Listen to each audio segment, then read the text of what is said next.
Hi, everyone. I'm Lateefah Id-Deen. I'm from Kennesaw State University. And today we'll be talking about helping students with opportunities to learn as it pertains to engaging in relevance mathematics. So, a little bit of our time together is going to be as follows. First, we're going to talk about the ways in which opportunities to learn mathematics connects with equity. We're going to be talking about how learning and opportunities in mathematics connects to students' math identity, which is a very important part of teaching mathematics in the classroom.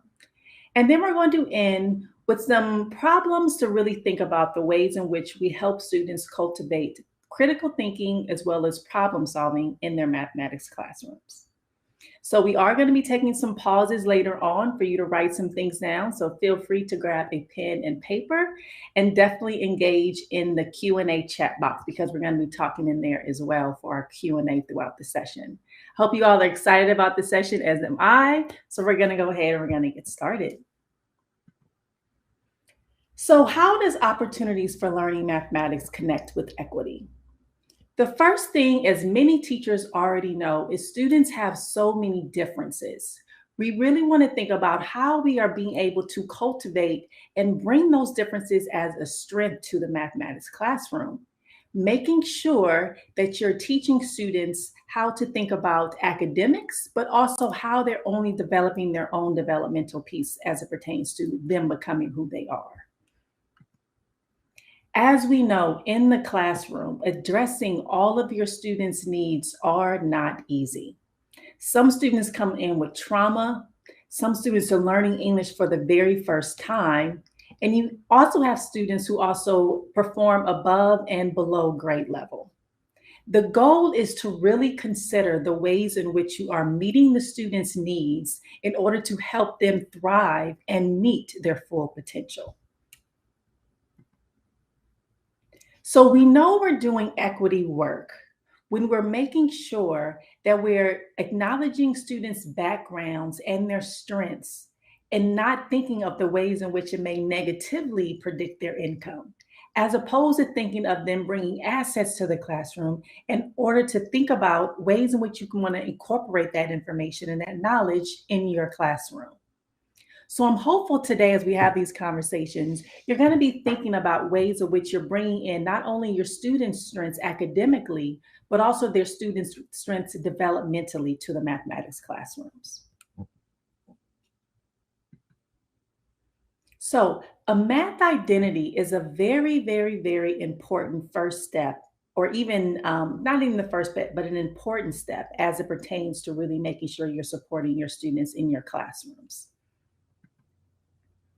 First of all, this is nothing new if you're in a math classroom.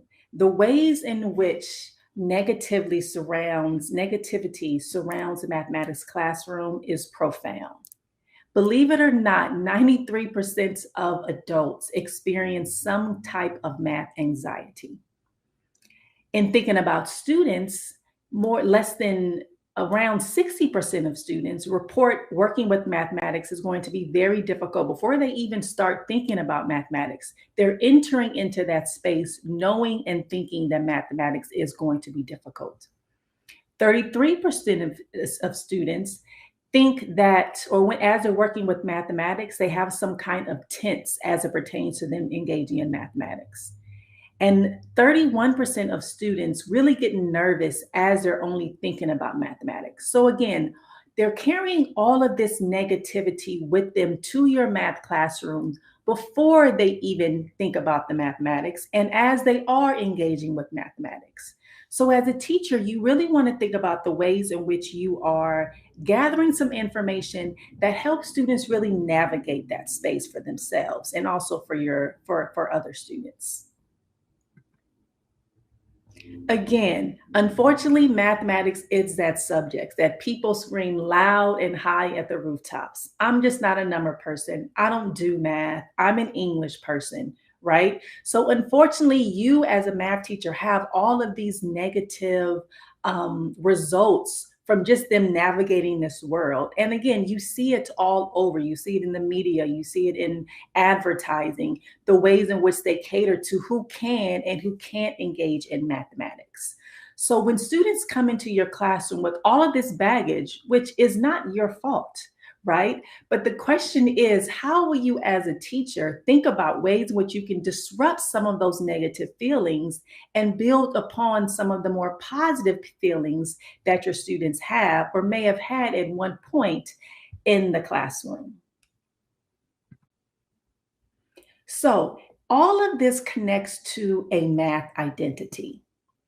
So, as human beings, we have all of these various different identities. We have gender, race, spirituality, and all of these beautiful identities helps us define who we are as a person.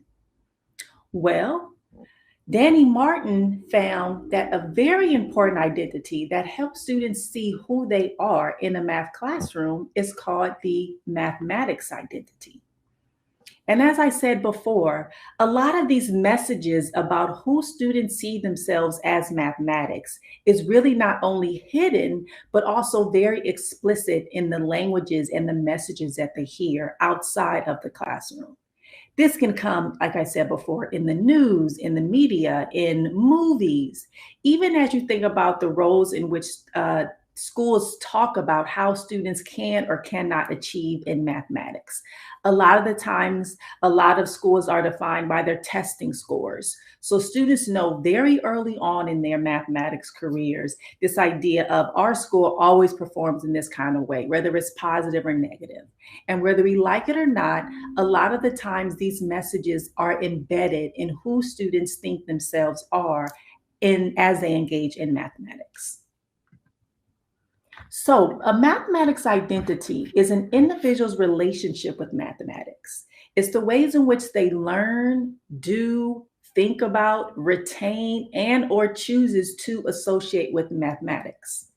And I cannot stress this enough because no matter what you're doing in the classrooms, your students are coming into that space with some kind of thinking around the ways in which they can then perform in your mathematics classroom. So, as a teacher, it's not your fault, but we also want to think about the ways in which we're using that information to build upon a space that is very welcoming for a lot of your students. So, I really want to stress the idea of the more aware we are of a student's mathematics identity can help empower to make that relationship more meaningful and really motivate us as well as the students to think about how they can engage in mathematics.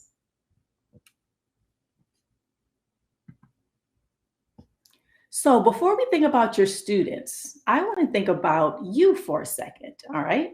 So what I want you all to do is for the next 2 or 3 minutes, and I'm going to set a timer, I want you all to answer this fill in the blank of a mathematics autobiography. So again, grab your pencils and papers that I mentioned earlier, and I want you to fill in the blanks for how this autobiography pertains to you. Again, answer them open and honestly, and we'll go ahead and check back in about 2 or 3 minutes to see how you're faring as it pertains to your own math autobiography, because you all have stories as well. And it's very important for teachers or anyone who works with young students to think about what is their math autobiography, how is their relationship with mathematics before we even think about helping our students have that same kind of reflection. So I'll go ahead and start my timer for about 3 minutes or so, fill in the blanks, filling out how you will answer this math autobiography kind of mini activity. Go ahead and get started.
Okay, we're about halfway there.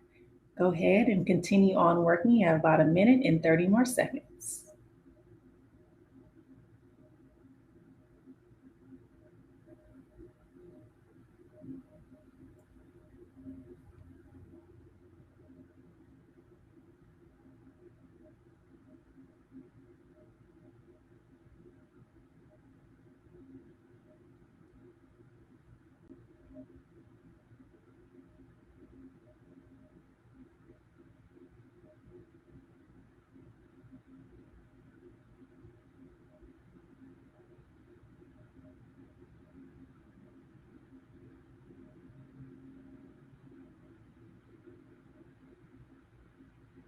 All right, you have about 30 more seconds. Go ahead and start wrapping up your thinking.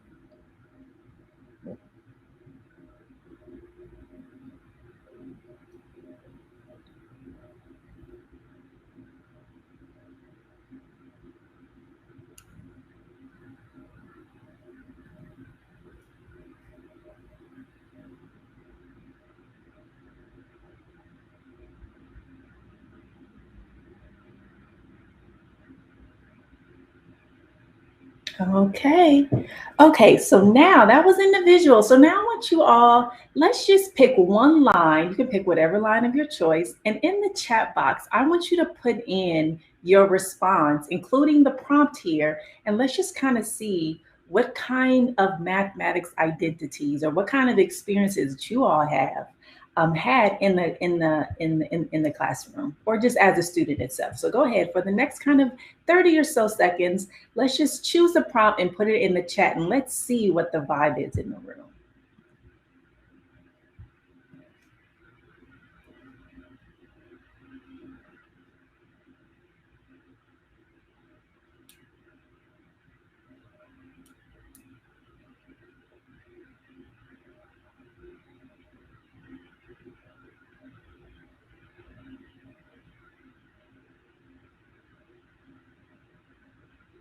All right. So I'll be in the chat watching these responses, definitely speaking back, and hopefully you all are either finding someone who's very similar and are completely opposite to who you are and who you see yourself to be. And that's the beauty of this. We live in a world where there's so many differences, and we really want to embrace those differences and know because of those differences, we all have various different experiences and perspectives and insights as it pertains to how we see ourselves engaging in mathematics. So, why is an activity like this really important? It's so important for you as a teacher to know how students are entering into your mathematics classrooms. Do they have positive or negative experiences? Are there certain instructional strategies that may be helpful or even harmful at some times? Are there ways you can think about how you can help build students' mathematical resilience? Why can you help again? Why and how can you help engage your student in mathematics? So, again, you really want to think about how you can meet your students given all of these positive and negative. So, again, I want to reiterate the messages don't always have to be all negative, right? You could have some students that are entering into your classroom that absolutely love the subject. So, when you have that, then you want to make sure the ways in which you are building upon that love, right? And not doing the opposite. So again, I don't want to stress that all of these math identities are going to come in very low or very negative. You may have some great opportunities to not only you help build your students, but also your students could help one another, right? So if someone really, really loves math for whatever reason, they can share that love, share that joy, and have those great conversations as it pertains to who they really are. So, as a teacher, you really want to have this as a starting point and think about okay, from this information, what can I do? And there are plenty of things that you can do to really think about how you can really help cultivate a positive, but also help improve a negative math identity. Part of that is looking at these. And again, those prompts are just a few prompts. You don't have to use those prompts exactly. The goal of those prompts are for you to get a better idea of the type of math student that is entering into your classroom. How are they feeling? Maybe they have a really great experience from a one teacher and it had nothing to do with the math instruction. Maybe it was all about relationship building and they knew that teacher cared about that particular student.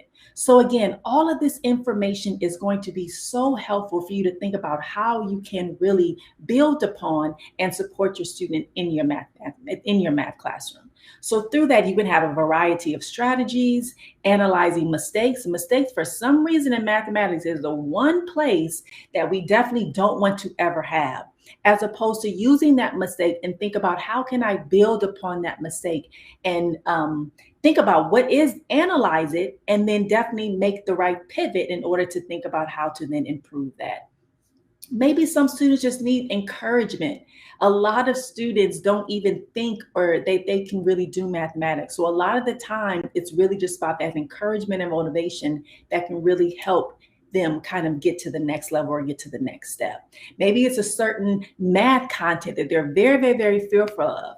Part of it, again, I cannot stress enough, is this is some great information to have for your students to think about how you can build upon their strengths and thinking about how you can really make mathematics meaningful and relatable.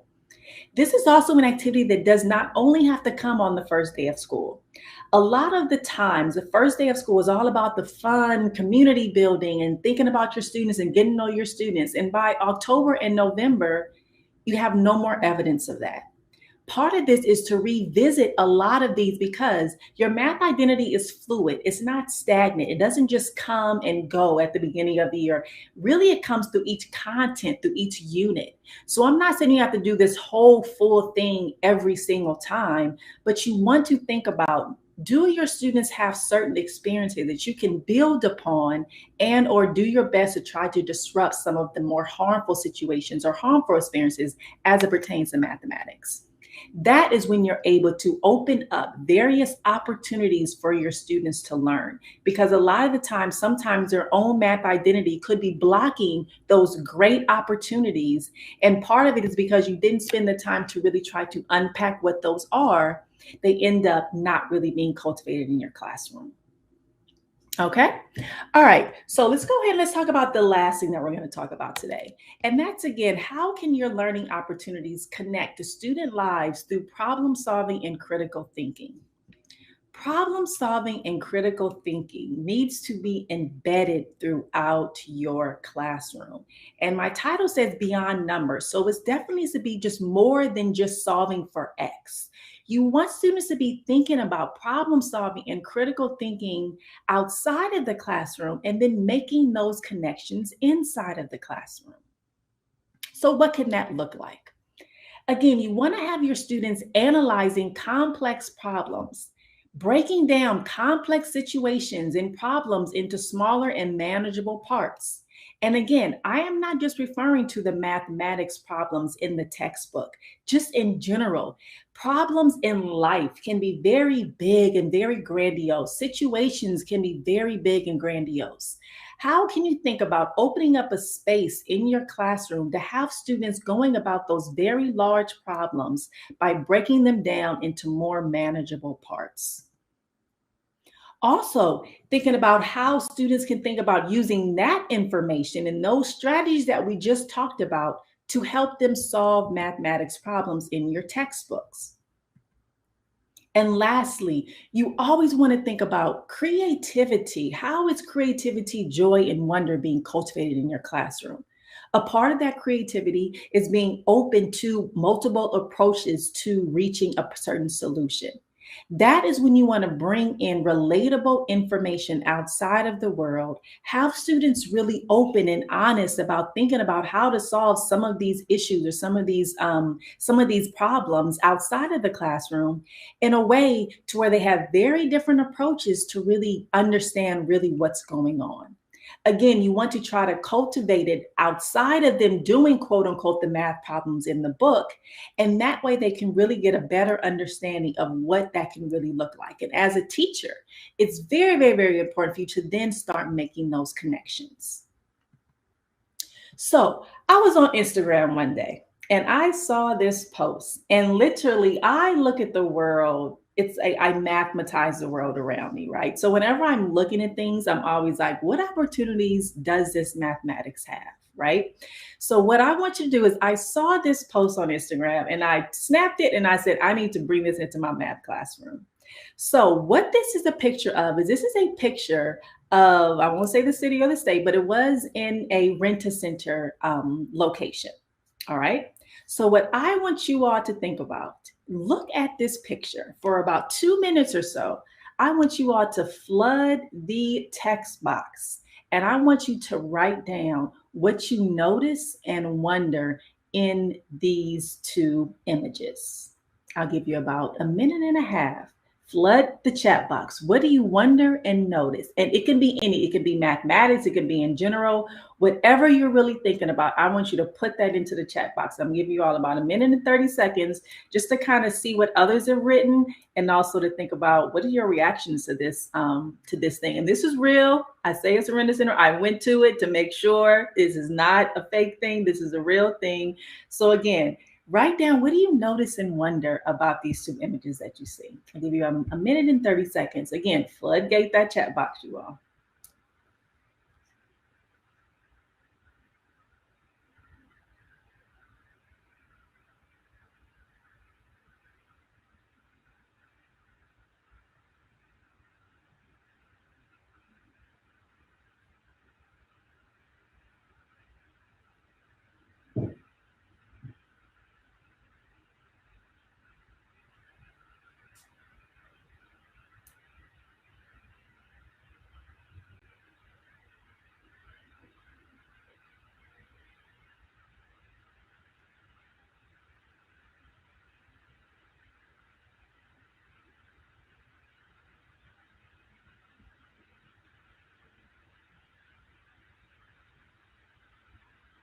Okay, we're about halfway. I want you all to keep observing, writing down what you notice and wonder based on these images.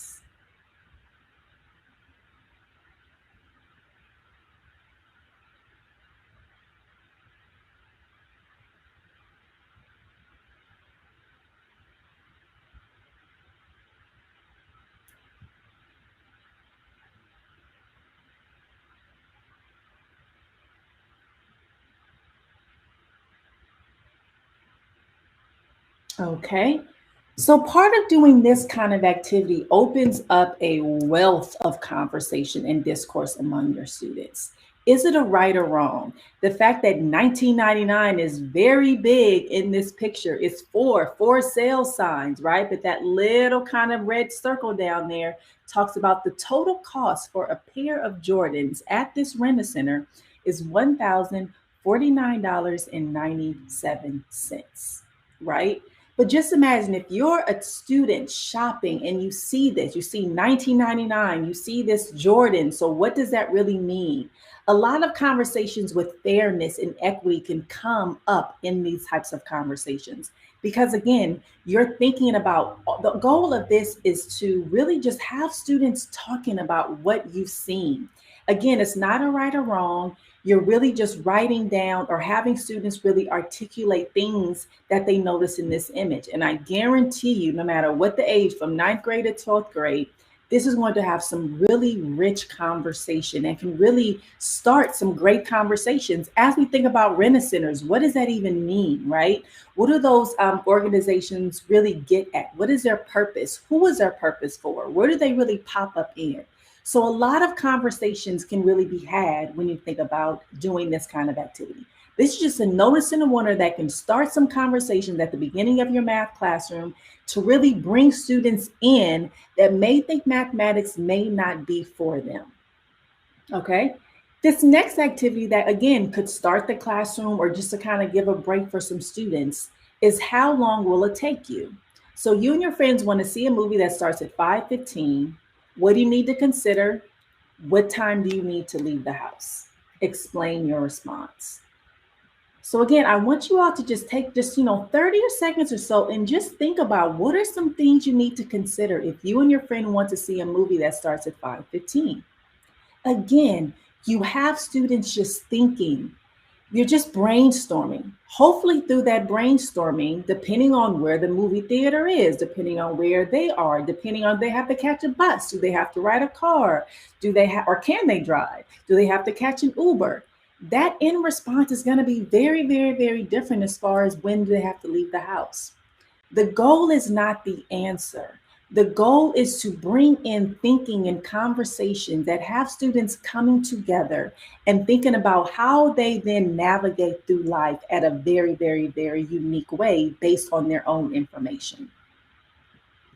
So again, activities like this are really, really, really good to supplement what you quote unquote may use from your textbook. Because the goal is to provide opportunities for problem solving and critical thinking. You want, as a teacher, you want to make those connections. So one thing that I caution you with is you don't want to have these open-ended, beautiful, creative kind of conversations at the beginning of the classroom. And then when you get to the mathematics, it's becoming stale. It's only one way to do it. The goal is to really help students improve their confidence, to think you can engage in problem solving, you can engage in critical thinking. You can think about what's the starting point and what's the ending point. You as a teacher want to make sure you're making those connections explicit, and it's just not something fun we did at the beginning of the classroom and then we go on and do something else. What you also want to think about in your math classroom for opportunities to learn is what kind of choice and voice are you bringing into your classroom? If you're doing things like this, there's no right or wrong answers. So it's a way in which you really want to promote discourse, not only with your students, but among your students for them to be able to really share ideas. And there are various ways in which they can really kind of take place. The last one is let your students bring in some pictures and visuals that they see around the world around them. A great one that I always use is if I'm going down the street and I see one gas station that's $5.10 a gallon, because gas is high now, or $5.15 a gallon, and one has 10 cars and one has no cars, which one do I want to do, right? Or which one do I want to go to? Those types of things, as you think about the mathematics around your students, have them bring in conversations and them bring in photos to really start these conversations among your students. And part of that, what you do is you not only promote ownership, but you're able to help students see the world around them. So in their world, they are able to maybe see experiences, which we would call mirrors, that really relate to themselves and who they are. Or people can bring in pictures or situations that provide windows for everyone in the classroom that can help everybody else learn about their own perspective of what they see in their world. The goal is for you to not just be the person that always poses the problems. You want your students to come in, maybe it's a situation that they can bring to the class with them to really kind of think about and brainstorm. All of that mathematical thinking is so, so, so important to help our students engage in mathematics. So as we close today, I just want to reiterate the importance of really thinking about how you can make your mathematics relevant and how you can engage your students in the classroom. Part of that is trying to help them develop a more positive viewpoint of the subject in order to have a deeper understanding of what it is when they do the quote unquote textbook mathematics, but more importantly, to think about the ways in which mathematics can be meaningful to cultivate their love for learning and promote mathematical skill sets. And you as a teacher, it is your job to think about how you can bring in that thinking, that mathematical problem solving, that critical thinking into the classroom when you have these conversations. And that should not fall by the wayside when you're actually engaging during mathematics class. I'm hopeful that this conversation or this presentation allows you to open the umbrella and think about the types of opportunities to learn mathematics you're providing for your students, and think about how you can cultivate not only their positive math identity, but you can help them eliminate or kind of disrupt some of those more harmful types of mathematics activity or identities that they may have, in order for them to, again, think about the beauty and the wonder and the joy that it can take to really engage in mathematics. I'll be here in the chat to answer any questions you all have or any comments you all have. And there's my email if you have any other further questions or want to stay in touch. I cannot thank you all enough for engaging with me this afternoon. Thank you all so much. And I look forward to talking with you soon. Thank you. So thank you all so much for coming this afternoon. Thanks, Marion. I appreciate the thoughtfulness in the chat. Were there any kind of takeaways that you all can either bring to your respective spaces? I know you all aren't all teachers. Were there any kind of takeaways in your respective space? I would love to either hear that or see that in the chat to kind of see, because I know all of us in this room are not 9th through 12th grade teachers. And again, I always, after I watch something, I'm always like, what is the major takeaway? So what was your nugget of information that you're going to take away with you as we in our time together? So what was your nugget of information that you're going to not only take away for yourself, but maybe those around you? Feel free to share that in the chat. I love your point, Marion, of really talking about the math lens exists with all of us. And I think that's a powerful perspective to think about, because I think too often people think mathematics is something other people do, or someone has to tell me what to do. So it's kind of like you're waiting. It's like you're this empty bucket and you're like waiting to be filled. But your perspective of just saying like, no, it is within you. It's the ways in which we're choosing to see. And it goes back to another comment that was in the chat of, no one ever told you that you weren't good at mathematics. That was just an assumption, right? That was just like postulate. Like, we're just all going to know that we are, or I am good at mathematics. So I love that idea that you're sharing, Marianne, this idea of math does exist within you. It's just a matter of like the ways of which we're trying to cultivate that as teachers and those who work with students. So I think that has a very great asset perspective of the ways in which we're really thinking about supporting our students. Oh, I like what you're saying, Felicia, this idea of really having faculty think about the ways of which their math identities, because as we know, math identities definitely influence the ways in which you engage in mathematics. And I think it goes both ways, right? Like sometimes when you have a very positive, like you only have positive experiences, it's very difficult for you to really empathize with those who either may be struggling with the concept or just struggling to get motivated. So a lot of the times I say, I think it's always work to be done, whether it's one to where you really have one that needs some work as far as how you see yourself engaging in mathematics, and those who engage in mathematics really, really well. Sometimes a lot of my students, when they are really great in mathematics, because I teach elementary math methods, they really struggle with breaking down concepts. So they really go towards more teacher-centered teaching as opposed to having their students explore and having that conceptual understanding. So I do think it's very important for us to really kind of think about how we're seeing our own selves as adults, because that hands down affects the ways in which we support our students. I agree. Y'all are killing the chat. Thank you all. I agree. We're living in a space where you say math textbook, but math is everywhere, right? And it's, I think, to really open up students and children's mind that math is everywhere. You can't just get mathematics just going to a math class. You can find mathematics going to the store, walking down the street, trying to figure out how much food to feed your dog, right? Like all of that is mathematics. And I think it's very important for us to really think about how we're naming that, and we're identifying when those moments are and when they can be. And more importantly, having students come back and say, what was mathematics that you saw, or share what you saw today. And then you're then naming that for them if they can't, if they're not in the space to really name it themselves. But it's so important to realize mathematics is not just in a math class. It's literally everywhere, everywhere we're looking.